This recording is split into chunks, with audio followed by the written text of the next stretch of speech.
News of the Times. The Green Bicycle Mystery. The Murder of Bella Wright. True Crime from 1919. On a warm July evening in 1919, a young woman was found lying beside her bicycle on a quiet country lane in Leicestershire. At first glance, it looked like a tragic accident, a fall, a misjudged turn, nothing more. But the constable who arrived at the scene noticed something others had missed, and when dawn came, a single bullet was found pressed into a horse's hoof print in the road, a bullet that had passed clean through her skull. Who fired it, and why? The last person seen with Bella Wright was a man on a green bicycle, a man no one seemed to know, who vanished almost as quickly as he appeared. As the investigation widened, Scotland Yard was drawn into the search, and when the case finally reached court, it would feature one of the most celebrated figures of the age. Sir Edward Marshall Hall, the charismatic barrister whose defences were said to sway juries as much by thunder as by logic. Tonight, we follow the investigation step by painstaking step, the medical misjudgments, the conflicting witness accounts, the forensic puzzles, and the disappearance of the one object that could have solved the case, the bicycle itself. This is the Green Bicycle Mystery, a case that baffled police, confounded ballistic experts, and still divides historians today. And in today's end of episode further particulars, a reminder that while murder mysteries may come and go, the mysteries of the human heart are far more difficult to solve. In Warwickshire, a gentleman who spent 24 years edging toward the altar discovered that hesitation may be free, but backing out most certainly is not. Before we continue, may I trouble you for the smallest tap on the like button, or, if you're feeling positively adventurous, the elusive hype. It helps prise open the door of the perpetual broom cupboard YouTube seems determined to keep us in. Most decent of you. And now, prepare to be transported back to a mystery from 1919 that gripped newspapers across Britain. From the Daily Mirror on the 9th of July 1919, girl cyclist shot. Search for a man who insisted on riding with her. Country road murder. The mysterious murder of a girl cyclist who was found shot by the roadside is being investigated by the Leicestershire police. On Saturday afternoon, a bright, cheery young woman went cycling through the lanes and villages of the ferny hunting country near Stoughton, where her parents lived. Later in the evening, her dead body was found on the roadside near Stretton Parva. She had been shot, apparently with a revolver of heavy calibre. Her name is Miss Annie Bella Wright, aged 22, daughter of Mr. Kenseth Wright, a farm labourer living in Stoughton. Miss Wright cycled away from her home alone, but in the evening she called at her uncle's house at Golby in the company of a male cyclist. She told her relatives that the man had overtaken her on the road, had asked the way to some village she did not know, and then continued to ride along with her.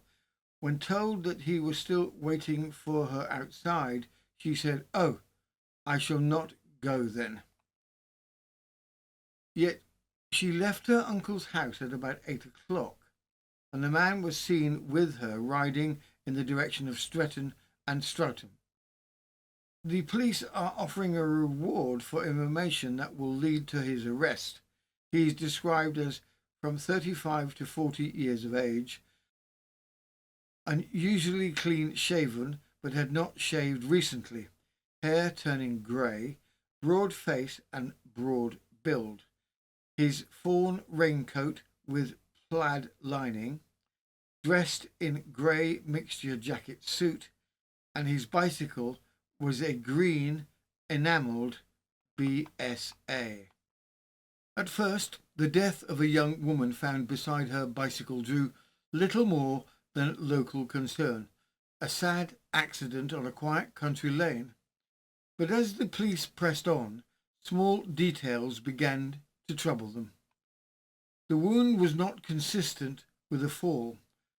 A bullet was recovered from the road, and witnesses spoke of a man who had insisted on riding with Bella shortly before she died. What began as a routine inquiry soon deepened into a full mystery, one that leapt from parish gossip to the front pages of regional and national newspapers. The search widened, the description of the stranger on the green bicycle broadcast across the country. And then came the first real break, a chilling clue from a Leicestershire bicycle repair shop. Bella Wright. To understand the shock that rippled through the small parish of Stroughton, it helps to know something of the young woman at the centre of it all. Bella Wright was 21 years old, the eldest daughter of a large Leicestershire family, 11 children in all, a position that often made her part sister, part second mother in a busy, hard-working household. Those who knew her described her as steady, cheerful and sensible, a good girl, not one for nonsense, as one neighbour put it. She worked at Bates's rubber factory in Leicester, cycling the country lanes each day, a mode of travel she genuinely enjoyed. In fact, a fondness for bicycles seemed to run in the Wright family. Several of her siblings were keen riders, and Bella herself was confident and capable on the rural roads that threaded through the ferny hunting country. They were quiet, often lonely places, but familiar to her, the sort of lanes where one might meet no more than a cart, a labourer or another cyclist in the course of a long afternoon. Outside work, she lived a modest, orderly life. She played the organ at the local church when needed and was well regarded by neighbours and family alike. She kept regular correspondence with a young man serving in the Royal Navy, a steady, respectable courtship that caused no raised eyebrows in the village. There was nothing in Bella's character, habits or circumstances to suggest recklessness or impropriety, which is precisely why the events of that July evening and the unknown cyclist who joined her so deeply unsettled her family and the investigators who followed. The country around Stroughton and Golby formed a patchwork of quiet lanes, hedgerows and open fields, part of the ferny hunting country, where the roads wound gently through farmland and scattered cottages. It was a sort of landscape where sound carried. A distant horse, a gate clacking shut, the faint ring of a bicycle bell, but it was also a place where a person might ride for miles without meeting another soul. The lane between Golby and Stretton Parva, where Bella was last seen alive, was particularly isolated. Narrow, shaded in places and bordered by deep grass verges, it offered little traffic beyond the occasional wagon or evening cyclist returning home. In 1919, these were not commuter roads, but rural thoroughfares, thin threads tying together small communities. It was a peaceful, familiar route for Bella, one she had ridden countless times to visit relatives. But the stillness of such roads also meant that anything unusual, a stranger, a lingering cyclist, a conversation in passing, stood out sharply against the ordinary calm. And on that July evening, it was along this quiet stretch of country road that Bella Wright and the man on the green bicycle were seen heading away together into the falling light. From the Leicester Daily Post, the 11th of July 1919, Stretton murder. The hue and cry after the murder of Miss Annie Bella Wright, whose body was found on the road near Stretton Parva on Saturday evening, is being pursued with vigour by the police, but so far without result. Several reports of men answering to the description circulated have been received, but inquiries have established the fact that they were not concerned in the affair. There is, however, one important development, a clue through a Leicester repairer which may help the police to trace the suspected man. The county police have established the fact that the cycle upon which the man rode away with the deceased girl from Golby was repaired last week in a shop in the Spinney Hill Park district of Leicester. We are informed that the description of the man who took the cycle to the repairers closely resembles that of the wanted man, and that the cycle was left at the shop for 4 days during last week.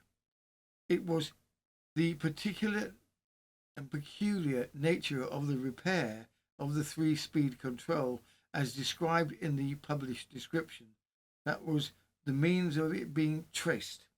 On 4 occasions, the man called to ascertain if the repair had been carried out.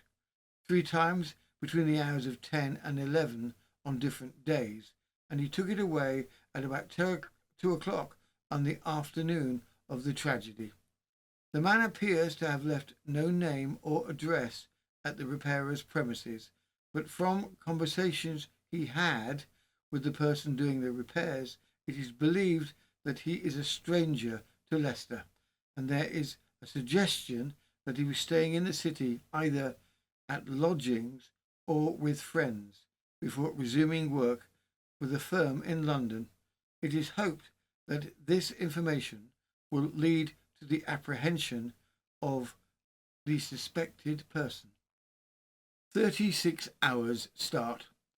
The most unfortunate aspect of the affair is that the man obtained something like 36 hours start before the police got upon his trial.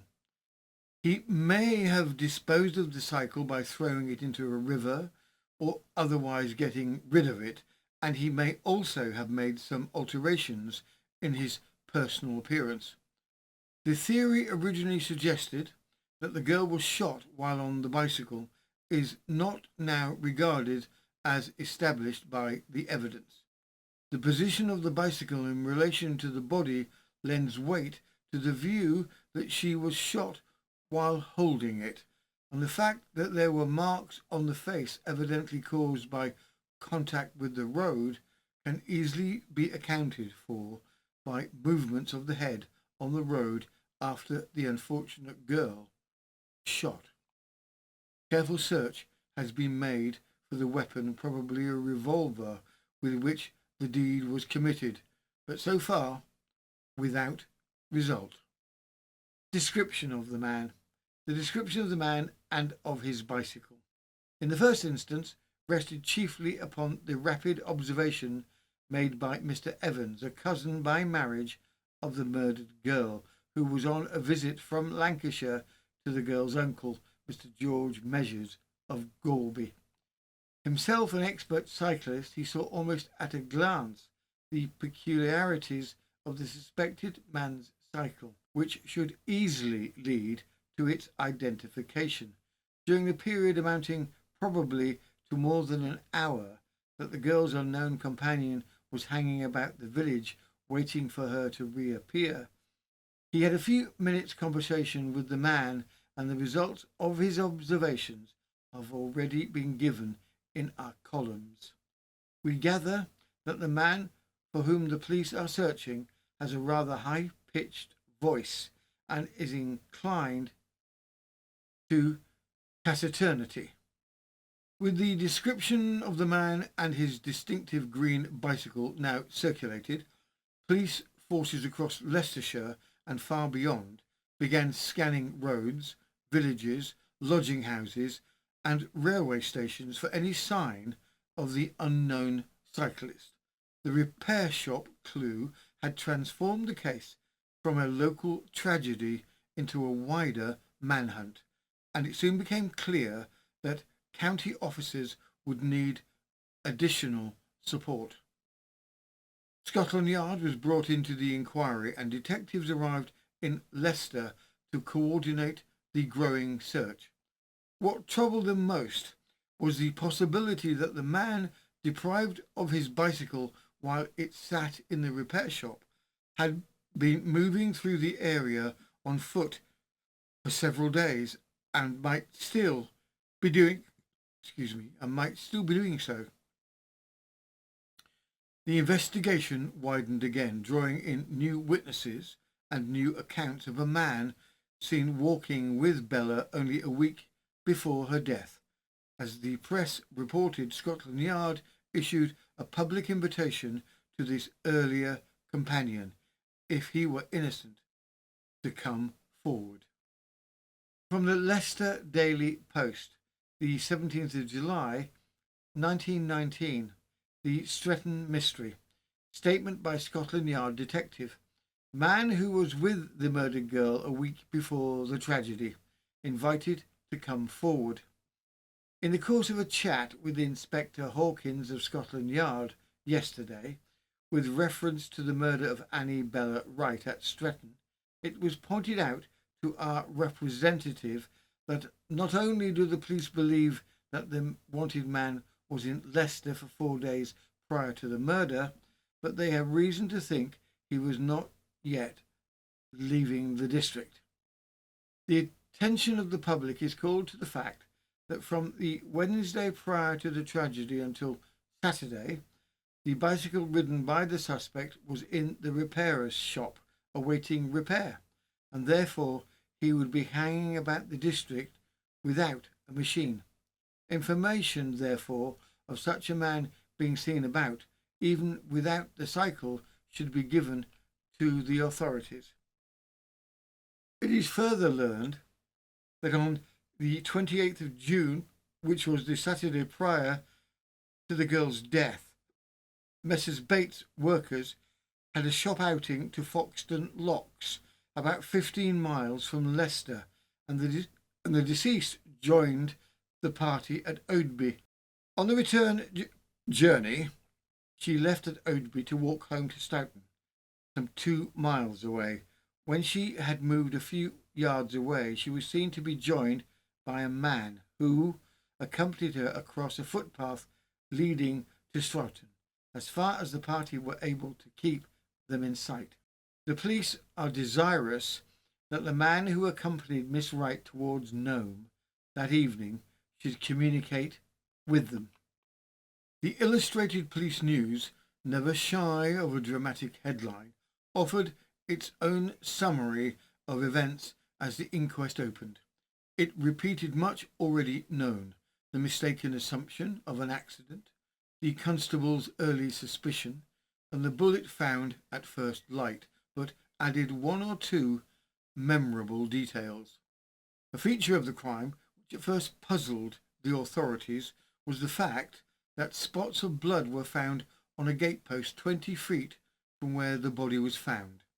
The explanation is believed to be that birds had been paddling in the pool of blood and had there alighted.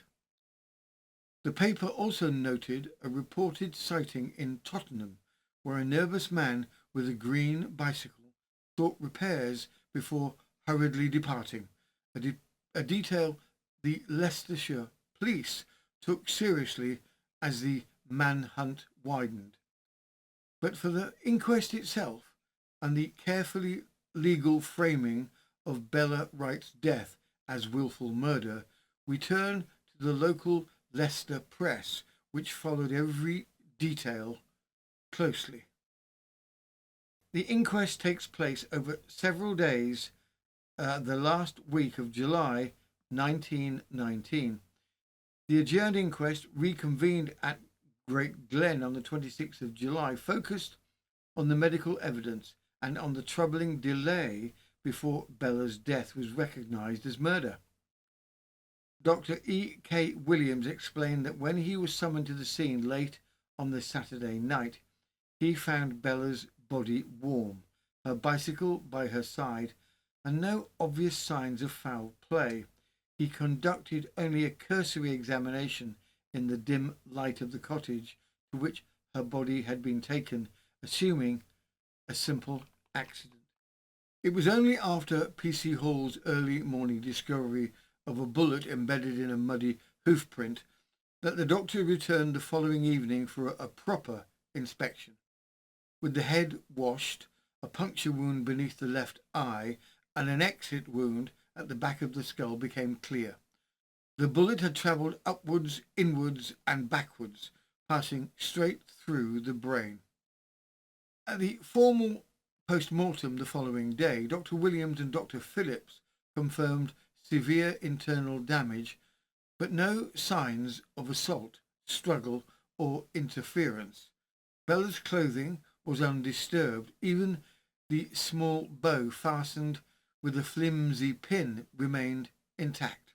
The doctor noted her unusually fair skin and stated that any rough handling would almost certainly have left a mark. The shot, in his view, had been fired from no more than 4 or 5 feet away. Death would have been instantaneous. She would fall like a log. The minor scratches and facial bruising were entirely consistent with a collapse following the shot, not with violence beforehand. Critically and crucially, the inquest established 2 things that would haunt the case. Bella had not been attacked or mistreated in any way, and the bullet that killed her had gone unnoticed by the first doctor for almost 24 hours. At the close of the medical evidence, the Chief Constable addressed the inquest with an unusually frank statement. There was, he said, one man the police urgently needed to find, the man who left Golby with Bella on the evening she died. For 3 days before the tragedy, this same man had repeatedly visited a small cycle shop in Leicester to have the distinctive 3-speed mechanism of his green BSA repaired. The police believed he must have been living close by, at least temporarily, and appealed again to the public for information. Despite a £20 reward, no one has yet come forward. One detail from the repairer was of particular interest. The man claimed to be a demobilised officer who had returned to his firm in London only to find no work available, and was staying in Leicester while waiting for a vacancy. If this is so, the Chief Constable remarked, somebody must know something of him. It was the strongest indication yet of who the mysterious cyclist might be, and how close to Leicester he had been living in the days leading up to Bella Wright's death. From the Leicester Daily Post, the 9th of August 1919, the Stretton murder. The verdict of wilful murder against some person unknown. Further evidence respecting Miss Wright's mysterious companion, the strange man. George William Measures, roadman of Golby, uncle of the deceased, said that on Saturday, July the 5th, his niece arrived on her bicycle at about 7:15 p.m. She stayed chatting until about 8:30. While speaking to a carrier, Palmer witnessed a man on the road 40 or 50 yards away, a stoutly built stranger lurching about. Strangers were not frequent in Golby, and Palmer did not know him. Witness told Bella, "There's a strange man up the road and the carrier doesn't know him." She replied that the man had overtaken her on the road and asked the name of the village and said he came from Great Glen. At about 8 o'clock, witness again saw the man walking up and down the street. Bella, preparing to leave, said, "Well, I will sit down for a few minutes. Perhaps he will be gone by then." When she finally went out to her bicycle, the man was still there, wheeling his machine. He came and stood close to Bella. The witness heard him say something like, "I thought you had gone the other way, Bella," using her Christian name. Bella did not reply. Witness said he liked the man still less the nearer he came, and he did not think Della knew him well. He judged the man to be about between 35 and 40 years of age. The next witness was Harry Cox, a cycling dealer from Merle Road in Leicester, whose evidence had already drawn the police into the district around Spinney Hill Park. After reading the newspaper description of the wanted man's bicycle, he had recognised it at once. It matched a machine he had spent several days repairing. Cox explained that the man first came to his shop on Wednesday the 2nd of July, asking for the 3-speed control to be adjusted. The mechanism was in such poor condition that the cable snapped during the repair, and the man returned repeatedly on Thursday and Friday to check on the work. He talked freely while in the shop. He said he was a demobilised officer and that after returning to his firm in London, he had been told they had no immediate work for him, so he was taking a week or two's holiday on full pay and visiting friends in Leicester. Cox was certain he was not a local man, a Londoner, he said, speaking very fast, with a squeaky, Cockney-sounding voice. By Saturday afternoon, the machine was finally ready.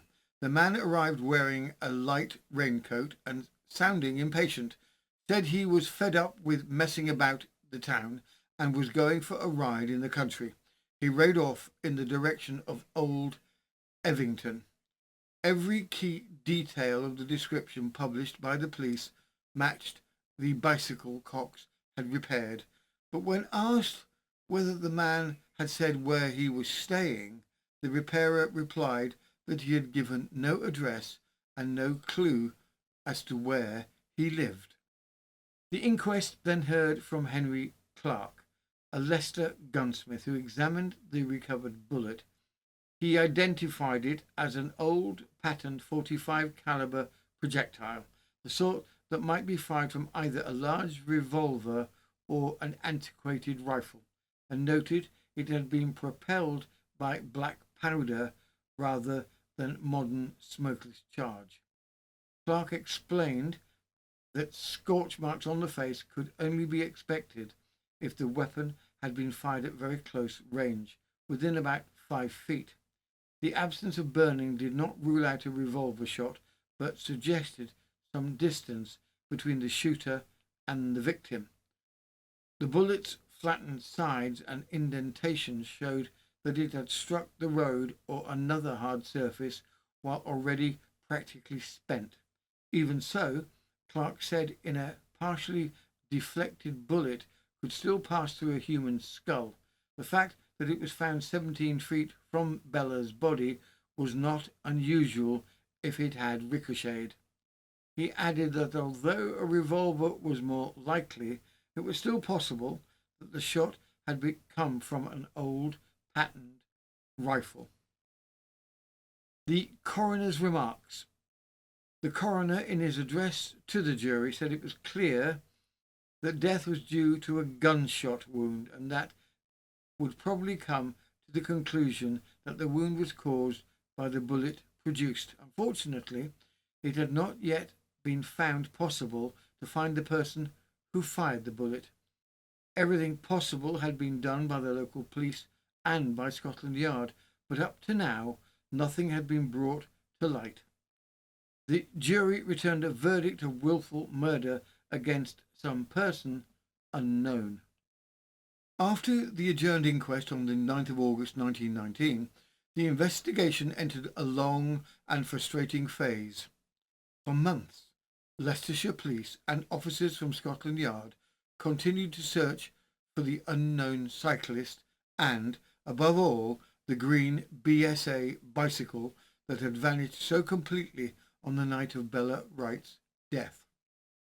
Autumn turned into winter with no breakthrough. Sightings came to nothing. Leads fizzled. The reward produced no reliable information. The case began to seem as cold as the January feels around Staunton.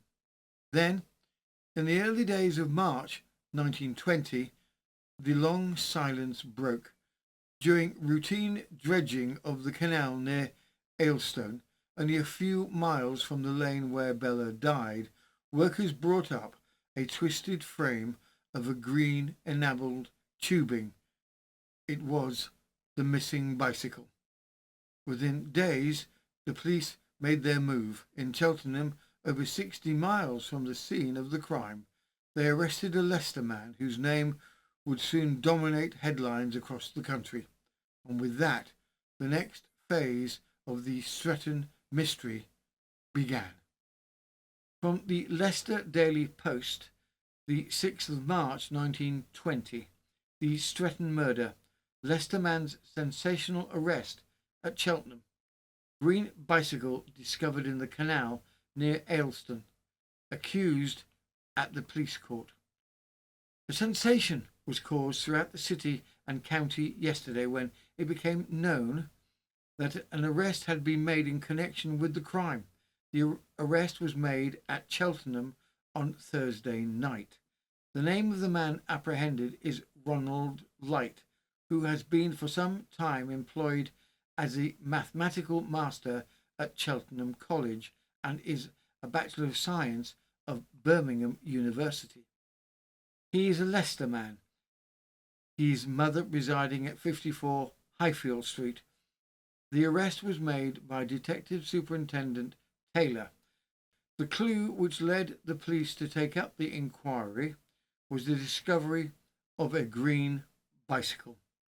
A short time ago, a canal boatman found the machine in the canal near Leicester, and it ultimately reached the local police, who communicated with the makers, the BSA company in Birmingham. Light was brought to Leicester yesterday morning by train from the west of England, which arrives at the Midland Railway Station at 11:20. He was in charge of Detective Superintendent Taylor and a plain-clothes constable, being handcuffed to the latter. The party were in a compartment in the front portions of the train, and the first to alight was Superintendent Taylor, being closely followed by a man who stepped out smartly and had a cigarette between his lips. He's about 5'5" or 5'6", light, sturdily built, and had a black moustache. He wore a cloth cap and a dark grey overcoat and carries a light brown attaché case in his right hand, transferring it to his left hand while walking along the platform. He appeared to be quite cool and walked unconcernedly along the length of the platform to the exit. In the afternoon, the accused was brought before Mr. A. Turner of the County Police Office. Those also present included the Chief Constable, Mr. E. Holmes, and Mr. C. S. Bigg, who appeared for the prisoner. On the charge sheet, prisoner was described as a tutor of 54 Highfield Street in Leicester, but in answer to the magistrate he said he was the mathematical master at the establishment. He was allowed a chair and sat quietly and apparently unconcerned during the brief proceedings, for the most part leaning his chin on his hand. So several times he stroked his hair with a rather nervous movement. Superintendent Taylor told the magistrates how he had travelled to Cheltenham the previous morning to meet Ronald Light at the college where he taught. Taylor explained that he was making inquiries about a green BSA bicycle connected with the death of Bella Wright. When told that the wanted man had ridden such a machine, Light replied, I never had a green bicycle. But when Taylor pressed him, asking him whether he had ever bought one from a Derby firm, Light shifted. No, yes, but I sold it years ago. I've had as many bicycles. Light seemed confident that the identification would settle the matter, saying, "All right, let him come here. I shall not run away." Later that day at Cheltenham Police Station, cycle repairer Harry Cox picked Light out from a line of 9 men, identifying him as the man who had brought the green BSA for repair on the days leading up to the 5th of July. Taylor told him, "Mr. Cox says you were in his shop with the cycle." Light replied, I never was." At a second identification arranged by Superintendent Bowley at Leicester, Bella's uncle, George Measures, also identified Light as the man he had seen outside his cottage at Golby. A young child witness failed to pick him out. Light commented only that, "I was not allowed to shave today." Light was formally charged with murder. His response was brief: "It is absurd." Light's background quickly became a point of public fascination. A Leicester-born Bachelor of Science in Engineering, formerly an officer in the Royal Engineers, he had taken a post as a mathematical master at Dean Close School in Cheltenham. His family lived in Leicester, and his father had died years earlier in unusual circumstances, found fatally injured beneath the bedroom window of the family home. An inquest returned a verdict of accidental fall. Police continued dragging the canal near the 12 bridges for missing parts of the bicycle, while forensic examination at the BSA works confirmed the machine's origin and distribution route, further tightening the chain of evidence. Light himself is brought before the magistrates for a review to see if there is enough evidence to take him to trial for the murder of Bella Wright. From the Leicester Daily Post, the 24th of March 1920. Stretton murder. Magisterial proceedings. Counsel for the prosecution outlines the case. The matter remains a mystery till February the 23rd. The first clue. On that date, a man in charge of a barge going along the canal in Leicester saw hanging on his tow rope, which was sagging for a moment, a portion of a bicycle. It dropped off when the rope straightened, but he marked the spot and on the following day returned and dragged about, pulling out the front frame and wheel of a BSA bicycle.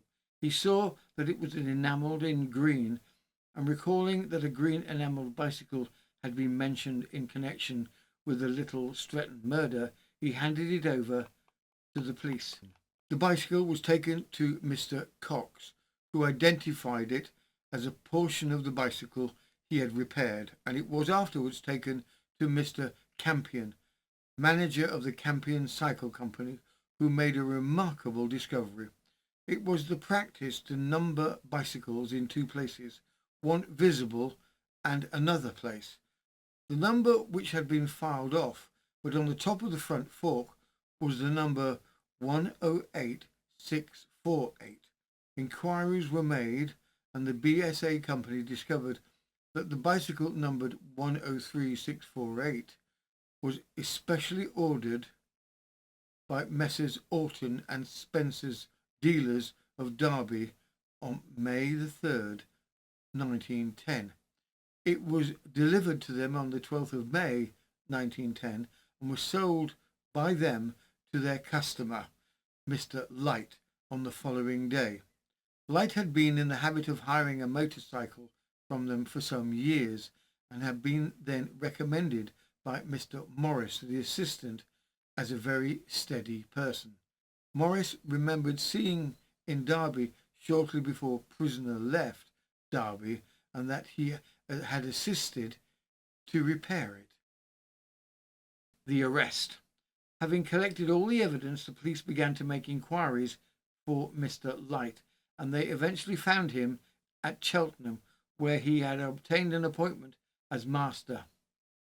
Detective Sergeant Taylor went there and told him that he was a police officer and that he was making inquiries respecting a green bicycle, a BSA Deluxe.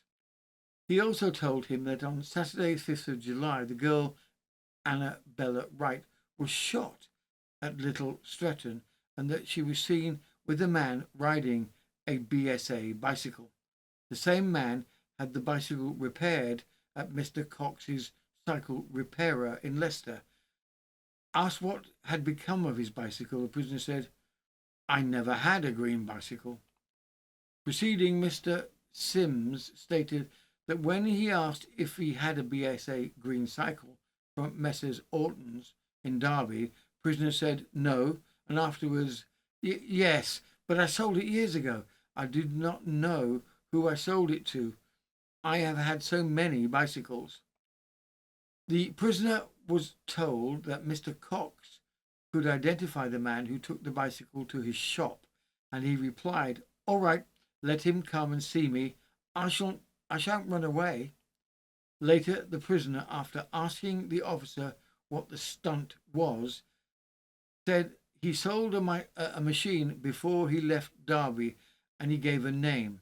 He added that he was sure that it was a BSA bicycle, and that he sold all-weather rallies to an ex-officer in Leicester in September 1919. Prisoner was brought to Leicester and was identified by Measures and Evans.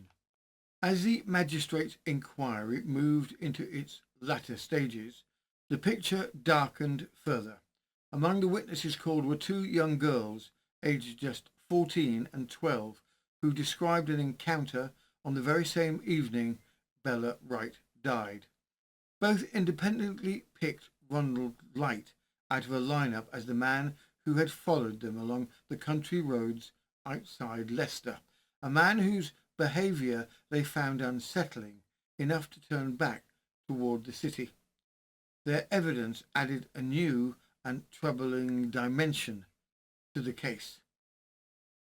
Muriel Nunney of Everington Drive, a schoolgirl of 14, said on the July the 5th last, she was out cycling in company with a girlfriend named Valeria Cavin.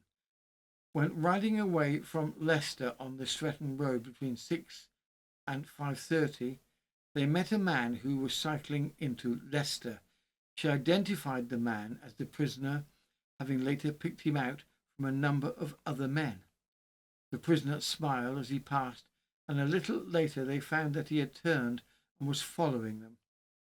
They tried to hurry, but he caught them and commenced to talk to them. He rode with them until they came to a farmhouse by the side of the road where they dismounted. He asked witness to take the lead, but she refused, and her friend also declined. He stopped to do something to his gear case, and the witness and her friend turned round and went back to Leicester. Could not tell he was a Leicester man. The man she saw on the road had no moustache, but had a stubbly growth of hair on the chin. He was not stout, and she could not tell by the way he walked that he was a Leicester man. He re-examined. She picked out the prisoner because she remembered his mouth and his eyes. Valeria Calvin, aged 12, from Westminster Road in Stonygate, gave evidence similar and said she picked the man from out of a number of others at the castle. She had seen no photographs in the newspapers. From the Leicester Daily Post, the 25th of March 1920, committed to the assizes. This concludes the evidence for the prosecution, and Mr. Powers inquired whether, in the opinion of the magistrate, there was a case to go before the jury.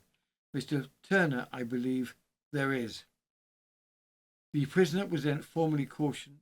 On being asked if he had any statement to make, He said in a subdued but firm voice, "I am innocent, and by the advice of my legal advisers, I reserve my defence." As Ronald Light awaited the opening of his trial, a trial the public and press were already treating with breathless anticipation, a new and electrifying detail emerged. The defence would be led by Sir Edward Marshall Hall, the most formidable advocate of his age, a man whose courtroom performances were said to sway juries as much by force of personality as by force of argument. His involvement transformed the case overnight. What had begun as a grim rural mystery was now poised to become one of the most watched trials of the decade.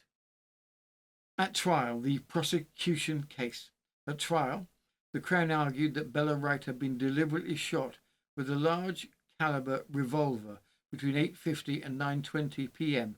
shortly after being seen with Ronald Light.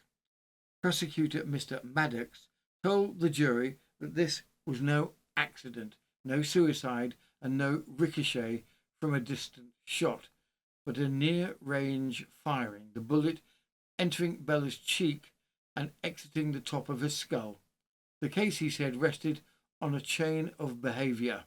Light was the last person seen with Bella and had waited for her for nearly an hour at Golby. Witness heard him address her as Bella, suggesting familiarity, which he denied. Within minutes of parting from him, he was found dead on a road Light admitted using. Light then dismantled his bicycle, filed off its number, dropped its parts and his revolver holster into the canal, and lied repeatedly to police about ever owning a green bicycle. These were, Maddox told the jury, the calculated actions of a guilty man. The prosecution focused relentlessly on Light's conduct after the murder, arguing that his behaviour spoke louder than any speculation about motive. Light's silence. Light admitted he had been the man with the green bicycle and yet did not come forward for 8 months, despite national appeals. Maddox argued that an innocent man would have immediately said, "I was the cyclist. Let me tell you what happened." Instead, Light stayed silent, telling the court, "I drifted into doing nothing. I was frightened." Light lies to police. His first instinct when arrested was, "I never had a green bicycle." He then gave conflicting statements. "No, yes, I sold it. I've had many bicycles." The prosecution said that this was a man trying desperately to outrun the truth. Light's dismantling and dumping of his bicycle. Maddox told the jury that Light did not merely hide the bicycle, he took it apart, filed off the number and threw the pieces into the canal along with a revolver holster. When asked why he filed off the bicycle number, Light replied, "If that green bicycle was found, I did not want it traced to me." For Maddox, that was as revealing as any confession. The prosecution went on to highlight Light's opportunity and proximity. Bella was alive when she left Golby with Light. She was dead minutes later. Light was the only person known to be with her in that window. The bullet that had killed Bella was a type of Light kept and of a caliber suited to a revolver he once owned. And lastly, Light's guilty behaviour. To Maddox, these facts formed a single conclusion. A man who hides evidence, lies to investigators, avoids witnesses, and destroys the key object in the case is acting not like an innocent man bewildered by events, but like a deliberate man attempting to avoid justice. Mr. Maddox closed by telling the jury that coincidence could not explain away every point. Light's presence, his silence, his bicycle, his lies, his disposal of evidence. If they could not believe Light's story, he said, they had only one duty. But the defence had not yet spoken, and what came next would electrify the court. The defence. Sir Edward Marshall Hall opened with a characteristic gravity. The jury, he reminded them, held a human life in their hands. He asked for no pity, no sentiment, only that they examine the evidence and decide whether the Crown had proved beyond reasonable doubt that Ronald Light had murdered Bella Wright. He began, first, you must decide whether this was murder at all. Marshall Hall stressed that even the Attorney General had been unable to offer a coherent theory of how the supposed murder occurred. If the prosecution could not explain the act, the motive, or the mechanics, how could they ask the jury to infer intent? Next, Hall reviewed Cox's evidence versus premeditation. The Crown had implied that Light's odd remarks to the cycle repairman showed he was preparing a false trail. But to believe that, Marshall Hall argued, the jury would have to accept an absurd premise that Light, on the Wednesday before the murder, had already planned to kill Bella Wright, a woman he did not know, did not recognise, and whom Bella herself had described as a perfect stranger. To sustain their case, the Crown must imply that Bella had secretly known Light, but every statement attributed to her said the opposite. Why, Marshall Hall asked, should the jury discard the girl's own words? The Bella question. One thing suggested familiarity. The overheard phrase, Bella, you've been a long time, but only two witnesses heard it. They contradicted each other on the wording, and neither heard Bella's reply. Marshall Hall pressed the point. Is this flimsy, second-hand remark enough to overturn every other piece of evidence showing that they were strangers? Marshall Hall then dug into the key flaw in the prosecution case. Where was the motive? The prosecution had none. No relationship, no quarrel, no prior contact, no suggestion of outrage, no evidence of pursuit, no letters or witnesses to hostility. How, he asked, could a jury convict without even a guess as to why Light would kill her? Added to this was the missing revolver. Dozens of witnesses observed Light that day. Bella's uncle, villagers, cycle repairers, the two young girls he met earlier, and not one had mentioned seeing a revolver or even a suitable pocket for one. In a short jacket, such a weapon would have shown plainly. Next, Marshall Hall questioned the scientific evidence surrounding the ballistics and the bullet. The prosecution demanded the jury accept that the bullet fired nose on passed through bone, emerged at an upward angle, hit the earth, ricocheted at a right angle, and then came to rest neatly in a tire impression. He argued this was not physics, but fancy, especially as even the gunsmith admitted such behaviour was improbable.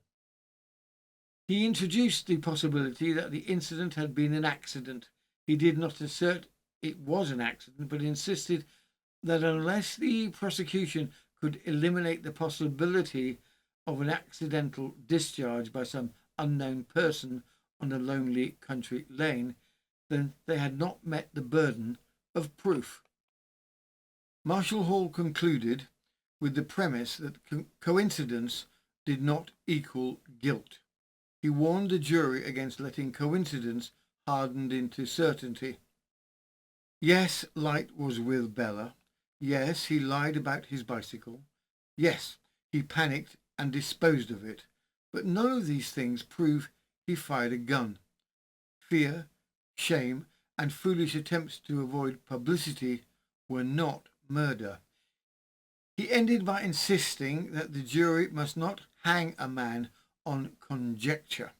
If the Crown cannot show how the crime was done, why it was done, or that this bullet could have caused this wound, how can they say beyond reasonable doubt that Ronald Light killed that girl? The courtroom was silent as he finished. Whatever the verdict, the defence had landed its blow. The prosecution's case was circumstantial, motiveless, and scientifically uncertain. From the Leicester Daily Post, the 12th of June, 1920. Light, a free man. The verdict of not guilty. Jury's findings cheered by the crowd. The trial of Ronald Vivian Light at Leicester Castle for the murder of Bella Wright at Stretton on the 5th of July 1919 terminated at about 7:45 last night in his acquittal. The jury, after having been absent from the court for just over 3 hours, returning a verdict of not guilty. It was about 4:30 when Mr. Justice Horridge concluded his summing up, and the jury at once retired. After being absent 3 hours, they were moved into court, and the judge addressed them, asking if there was any chance of their agreeing. The foreman answered in the affirmative, and asked in the name of the jury for another 10 minutes or a quarter of an hour. This request the judge immediately complied with, and after the lapse of only 3 minutes, the jurymen returned. The clerk at once said, "Are you agreed on your verdict, gentlemen?" The foreman said, "Yes." The clerk then said, "Do you find the prisoner guilty or not guilty?" The foreman said, "Not guilty." The clerk, "That is the verdict of you all?" "Yes." His lordship, the prisoner can be discharged. When the verdict became known to the dense crowd which had congregated in the castle square, there were salvos of cheers and a rush toward the doors of the castle. A posse of police pushed the crowds back towards the green, but the cheering continued for some time, and the crowd remained, seeming anxious to catch a glimpse of the acquitted man. Epilogue. What became of Ronald Light? After his dramatic acquittal in June 1920, Ronald Vivian Light slipped quietly out of public view and remained there for the rest of his long life. He never again commented publicly on the case, never wrote a statement, and never sought any form of compensation or redress. His silence after the trial was as complete as it had been before it. He returned to private life. Contemporary records show that Light resumed work connected to engineering and teaching. By all accounts, he sought a life of anonymity and routine, avoiding anything that might bring him back into the public eye. He remained in the Midlands and later held civilian appointments connected with transportation and technical work. Light eventually married quite late in his mid-50s to a woman named Constance Amy Hill in 1941. The marriage produced no children. Constance survived him. Light kept his past hidden. Those who knew Light in later life reported that he never spoke of the green bicycle case, even to those close to him. Some acquaintances were unaware he had ever stood trial for murder. Ronald Vivian Light died in 1975 at the age of 89. He outlived nearly everyone connected with the case, including the jurors, the chief investigators, and even Sir Edward Marshall Hall. He never clarified the mysteries. Light left no memoir, no confession, and no commentary. He neither denied his involvement after the trial nor attempted to explain the many troubling actions that had nearly condemned him: dismantling the bicycle, filing off the serial number, throwing the parts into the canal, hiding the holster, lying repeatedly to the police. Whether these acts stemmed from panic, shame, coincidence, or guilt remains unresolved. To this day, historians remain divided. Modern legal historians tend to fall into three camps: that Light was guilty and that Marshall Hall saved him through brilliant advocacy; that Light was innocent but panicked because he believed no one would believe his bizarre, unlucky position; or that the case cannot be solved because key forensic questions remain unanswered even with modern understanding. No new evidence has ever emerged to settle the matter. Ronald Light walked out of Leicester Castle a free man, but the shadow of the green bicycle mystery never entirely left him. He chose silence over explanation, and perhaps silence over absolution.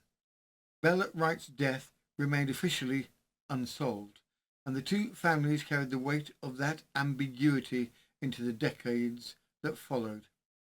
A century later, with the bicycle rusted away and the witnesses long gone, the question still lingers in the quiet Leicestershire lanes.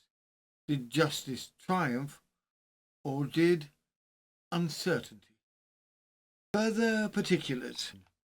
And now for something completely different. A tale proving that even in 1919, some men treated engagements the way they treated library books: endlessly renewable and seldom returned. After 24 years of courtship, one Warwickshire gentleman finally discovered that while a wedding can be postponed indefinitely, a breach of promise lawsuit cannot. From the Illustrated Police News, the 17th of July 1919, after 24 years, a £300 fine for breach of promise. After 24 years of courtship, Miss Florence Annie Hunt, postmistress at Earlswood in Warwickshire, was on Saturday awarded £350 damages for breach of promise by a Mr. William Wright of Brook House Farm, Earlswood, approximate value of £23,500 in 2026. After various postponements, said Miss Hunt's counsel, Mr. Wright in 1907 wrote in Miss Hunt's notebook the statement that he would marry her in 1908. Eventually the wedding was fixed for June this year, but that was found to be too rash, indiscreet and premature, and Mr. Wright suggested 1920. And that, dear listeners, brings us to the end of the green bicycle mystery, a case with more twists than a country lane and about as much signposting. A verdict reached, a bicycle retrieved, and a great many questions neatly left hanging in the summer of 1919, like washing on a line that no one wishes to claim. If you've enjoyed tonight's stroll through Leicestershire's more homicidally inclined hedgerows, please do consider pressing like, or, as YouTube insists on calling it, the button that determines whether we are fed crumbs or allowed a biscuit. It is always most decent of you. Should you wish for more historical crime, mysteries, scandal, Victorian pathology, or the occasional homicidal laundry implement, simply subscribe and wander back next time. We'll keep a lamp burning in the old broom cupboard. And if you've enjoyed many hundreds more historical investigations, early releases, and our rather extensive archive of Victorian to Edwardian true crime, you are warmly invited to join us over on Patreon. Think of it as the digital equivalent of a quiet corner in the library, where the fire is on, the kettle is boiling, and no one objects to discussions of forensic ambiguity. Until then, keep your tyres inflated, your serial numbers intact, and for heaven's sake, if a stranger follows you down a lonely lane, do the sensible thing and cycle the other way. This has been News of the Times, and I am Robin Coles, your host of the mysterious, the perplexing, and the utterly unaccountable. Good night, and mind the green bicycles.